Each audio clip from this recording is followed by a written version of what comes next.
Donald Trump is considering a military invasion of Greenland if that's what it takes to annex the territory. The EU, meanwhile, may not be able to militarily resist an invasion. But do they really have a trade bazooka that they could retaliate with instead? Turns out if Europe decides to stop playing nice, things could get worse than anyone imagined. Right off the bat, we need to be frank. The consequences are dire for both the US and the EU if President Trump decides to go through with a military invasion. Even before getting to trade, there's already a lot of damage the EU would do to the US both politically and militarily. Turns out if Europe decides to stop playing nice, things could get worse than anyone expects. First, an invasion of Greenland would immediately make the United States the global black sheep. Since World War II, the US has basically been the security system behind the Western world. If it invades Greenland, that system cracks, and Europe starts treating America like a hostile power instead of an ally. Washington's threats to take on Greenland are imploding that world order as it destroys American influence and leverage over Europeans. And this is coming with some serious economic pain for the US as Europe turns away from America in several key areas. One of these is defense, with the EU realizing it could no longer count the US as a reliable ally. An astonishing and era-defining turn of events. This is where we saw the first hint of the pain the EU could inflict on the US economically and politically. Under a robust rearmament initiative, the EU was expected to purchase hundreds of billions of dollars of American hardware. The US is, after all, the historical provider of key weapon systems from missiles to radars and fighter jets. But instead, Europe basically signaled, "We're done buying American security." When it came time to start buying, the EU legislated that a significant amount of acquisition funds had to be spent inside of the EU, thus encouraging domestic defense industries and internal logistics. At the end of the day, American defense contractors lost out on billions in expected arms sales. Meanwhile, that money went into the growing and expanding EU companies instead, permanently shutting American companies out of the market. This initial shock of billions of dollars will translate to hundreds of billions over the next few decades, a devastating financial blow to US industry. It also hurt US diplomacy. The reason that the US sells so many weapons abroad is not because it loves exporting death. Arms sales are far more about diplomacy than they are about actually making money. Modern weapons are complex systems of systems, and thus, a purchase of, say, an American radar means that you are also buying a 10, 15, 20, or even longer year contract for maintenance, upgrades, and technical training. These arms deals create long-lasting economic ties between nations, encouraging greater cooperation and granting the vendor huge leverage over the customer.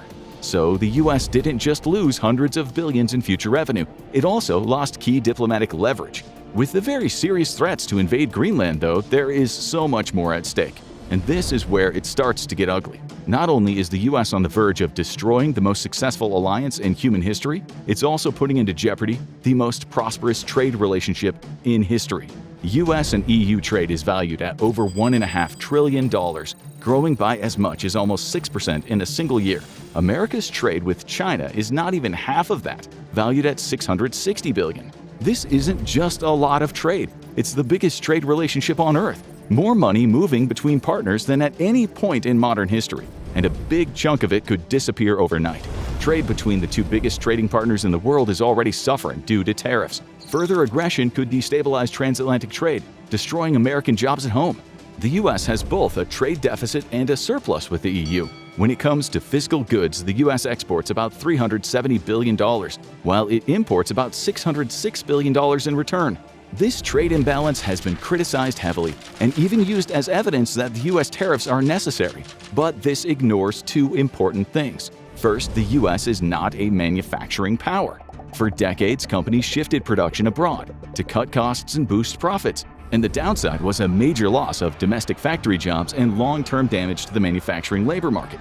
The second fact is that while the US has a goods deficit, it has a services surplus of nearly $100 billion with the EU.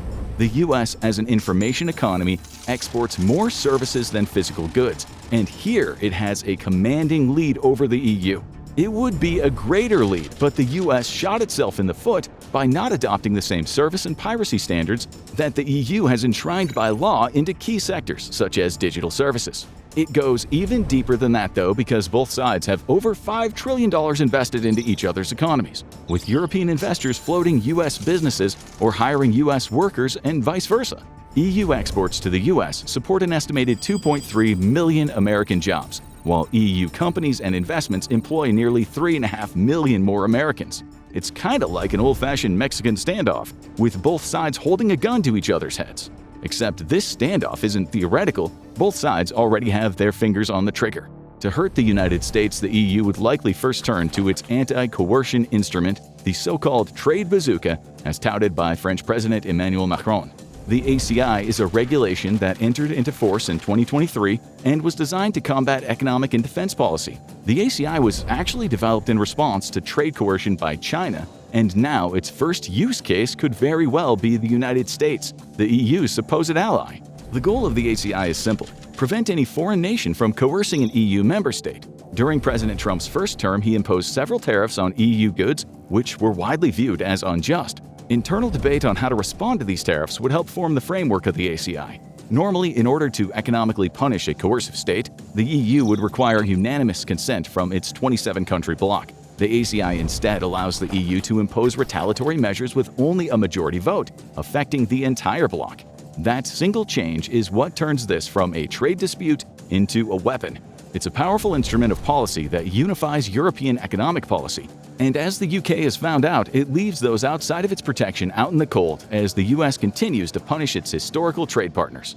Whenever an EU member state feels that it's being coerced, it brings up the issue with the European Commission. This is exactly what happened when Donald Trump, in response to EU nations expressing support for Denmark over Greenland, enacted further 10% tariffs on them. However, the Commission can also initiate the procedure on its own if it suspects economic coercion is happening within a member state. That way, the EU can still present a unified defense even if the targeted country doesn't report it. It might sound weird that a nation being victimized doesn't want to report, but you have to consider certain nations in the EU, like Hungary, led by Viktor Orban, who is very publicly pro-Russia and pro-Putin. The provision allowing the Commission to independently begin an investigation is meant to combat corruption or the influence of foreign powers over the executive of victimized nations. The case is then taken up with the Council of the European Union, which examines the claim and determines if, by a majority vote, coercion is indeed taking place. This prompts negotiations with the antagonist nation, with diplomats attempting to find a way to resolve the economic coercion without having to enact any punitive measures. If those talks fail, however, the Council draws up a retaliatory plan to punish the offending country on one or more levels. That can include tariffs, restrictions on importing or exporting certain goods, blocking the aggressor's companies from the EU public programs, or limiting and penalizing investments they make inside the EU. The ACI is a very powerful tool that can bring to bear the formidable European economy against any aggressor. But what does that actually look like in real life? First are the most obvious ones. The ACI would likely immediately move to place new and steep tariffs on all US goods, and even outright ban certain ones. These would be very precisely targeted, with European policymakers already talking about making sure to specifically punish the red states that elected Donald Trump so as to erode the support of his base. In other words, the EU doesn't just want to hurt America, it wants to hurt the political machine behind the decision. When Donald Trump enacted tariffs on steel and aluminum, Europe responded by placing tariffs on Harley-Davidson motorcycles, which have their engines built in Wisconsin, a red-leaning swing state. Tariffs were also placed on U.S. whiskey, which is largely made in Kentucky, as well as agricultural goods grown and harvested in red states. Thousands of Americans lost their jobs the first time around. This time, the number could be in the millions. With over $5 trillion invested in each other's economies, the EU could leverage significant ownership of U.S. debt and businesses while denying the U.S. access to its own markets. U.S. firms could find themselves banned from bidding on public contracts and face increased regulatory hurdles when bidding on private sector contracts. Additional fees could dramatically increase costs to U.S. businesses just trying to get in the door inside the European market, or drive out those who are already inside. Key EU sectors such as information and energy could see a cap placed on them for total U.S. investment allowed. The EU is also looking to reduce its dependency on the U.S. for natural gas due to Washington's past actions. Europe doesn't need to beat the U.S. in a war, it just needs to make the U.S. economically miserable. These types of measures could be precisely targeted to hit specific individuals and companies inside of the U.S. Key allies of President Trump could suddenly find themselves unable to do business in Europe, or simply non-competitive as costs skyrocket. Rather than targeting the entire U.S. economy, the EU could focus on targeted measures aimed at the president's inner circle and closely connected business interests, creating direct pressure at the top. Another tool the EU has in its pocket is dramatically ramping up regulatory pressure on the US. Things such as data protection measures and regulations on digital services could be reinterpreted so as to be hostile to US businesses. Parts of existing regulations that were previously enforced loosely or overlooked to keep trade moving could suddenly be applied much more strictly, raising costs for US companies or making it harder for them to operate. This is the slow kill option. This could be a significant blow to the US economy, given that America's tech companies are way more dependent on European markets than the other way around. A less severe action, the aim would be to, over the long term, bleed the US economy. The European Union could also directly leverage its holdings of US treasuries, but this would be a mutually assured destruction scenario, something the EU may be willing to tolerate in response to being invaded. The EU holds $8 trillion in U.S. debt in the form of bonds and treasuries, and it is the largest holder of U.S. debt in the world. For years, the U.S. has relied on EU lending to finance itself. It has been happy to buy up U.S. treasuries and bonds, given that they have historically been a safe investment with a guaranteed return. The problem with this for the EU is that by doing so, it would significantly affect European pension funds, many of which invest heavily or partially in U.S. bonds. European banks also hold significant sums of U.S. debt and would be willing to sell it off at a significant loss. While it would cripple America, it would also cause significant domestic harm inside the EU.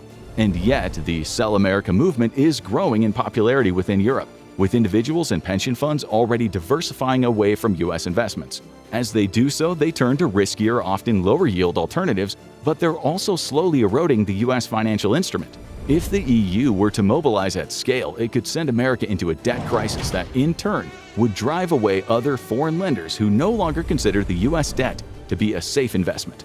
It's not quite fair to say that the EU holds a trade bazooka, but it certainly has a powerful weapon at its disposal, and the potential to enter into a mutually assured destruction scenario that would, in the end, favor Europe while crippling the United States. So, no, it's not one magic button that ends the US overnight, but the EU does have a weapon designed to punish coercion fast and without needing everyone to agree. And if Greenland becomes a war, that trade bazooka stops being a metaphor, it becomes Europe's way of making sure the US pays. Now go check out what are tariffs and do they work, or click on this video instead.